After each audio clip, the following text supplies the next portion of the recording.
Hello there, welcome to Calm Heaven Care. Today, we will be discussing self-compassion. Stop beating yourself up. 3 gentle exercises that can help. Have you ever noticed how the voice in your head can sometimes be much harsher than anyone else in your life? Or, what if learning to treat yourself with a little more kindness could change how difficult moments feel? If this channel brings you a sense of calm, feel free to like the video, subscribe, turn on notifications, and share in the comments. What's one small way you try to be kind to yourself when things go wrong? Sometimes the hardest critic we face isn't outside us, it's the voice inside our own mind. Many people carry that quiet habit of beating themselves up after mistakes or difficult moments. Let's gently explore the idea of self-compassion and look at 3 simple exercises some people find helpful when learning to speak to themselves with a little more kindness.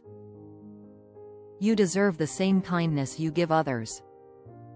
The inner critic many people carry, almost everyone has experienced it. You make a mistake. Maybe something small, maybe something bigger. And suddenly the inner voice appears. Why did I say that? I always mess things up. I should have known better. What's interesting is that many people would never speak to a friend this way. Yet when it comes to themselves, the words can feel incredibly sharp. That inner critic often comes from wanting to do better, to avoid mistakes, or to stay safe socially.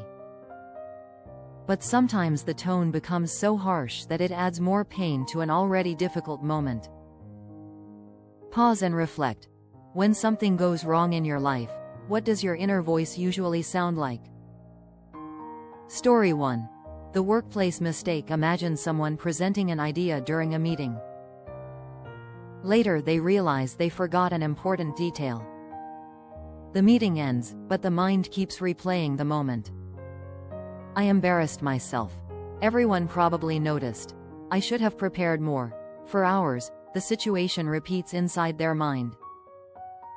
But something interesting happens when they talk to a colleague later. The colleague says, "Oh, honestly, nobody even noticed. That meeting was long." The situation that felt huge internally, barely registered for others. Many people recognize moments like this, where the inner critic creates a story far heavier than the situation itself. Your mind can exaggerate mistakes. Story 2. The relationship moment. Another familiar situation happens in relationships. Maybe someone reacts emotionally during a conversation with a partner or friend. Later, they sit alone thinking, "Why did I say that? I ruined everything. I'm terrible at relationships." Instead of allowing space for repair or understanding, the inner critic starts attacking. Self-compassion doesn't mean ignoring mistakes. It simply means responding to those moments with humanity instead of punishment. Story 3. The late-night thought loop. Late at night can be when the inner critic feels loudest. The room becomes quiet. Distractions disappear. And suddenly the mind starts replaying moments from years ago. Embarrassing memories. Missed opportunities. Things someone wishes they handled differently. The mind sometimes acts like a harsh editor, replaying scenes again and again. Many people quietly experience this. It's a very human pattern.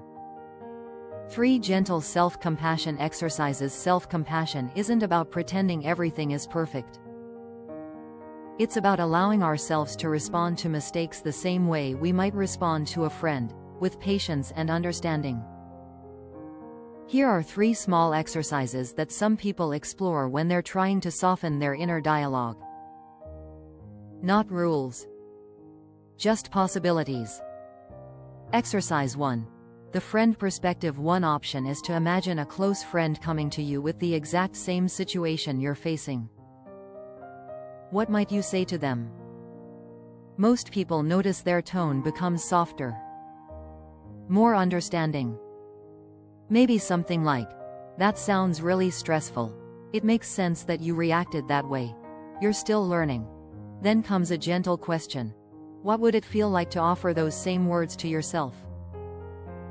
Talk to yourself like you would to a friend.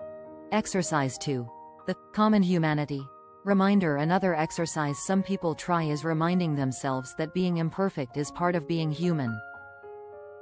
When something goes wrong, the mind often says, "I'm the only one who does this." But the truth is, people everywhere make mistakes, misunderstand things, or feel awkward in conversations. Sometimes a simple reminder helps. This is a human moment, not a failure. Just a moment of being human. Exercise 3. The gentle pause. A third exercise is something very simple. A pause. When the inner critic begins speaking loudly, some people try placing a brief pause between the thought and their reaction. Maybe taking a slow breath. Maybe stepping away from the situation for a moment. That pause creates a little space. And inside that space, the harsh voice doesn't always feel as powerful. Pause before believing every thought. A reflection moment. If you think about your own life for a second, where does your inner critic tend to show up the most? At work? In relationships? Late at night? Simply noticing these patterns can already be a meaningful step towards self-kindness. When self-criticism feels overwhelming, sometimes the voice of self-criticism can feel very intense or deeply distressing. If difficult thoughts ever become overwhelming or feel unsafe, reaching out to trusted people, local support services, or emergency resources can be an important step toward care and support. No one has to face those moments alone. Learning self-compassion doesn't mean ignoring mistakes or pretending everything is fine. It simply means allowing space for understanding while we grow, learn, and navigate life's complicated moments. This conversation is meant as shared reflection and awareness, not medical advice. Everyone's journey with self-kindness unfolds differently. If this video resonated with you, feel free to like the video, subscribe to the channel, and turn on notifications so you don't miss future conversations. And in the comments, I'd really love to hear, what's one small way you practice kindness toward yourself when things go wrong?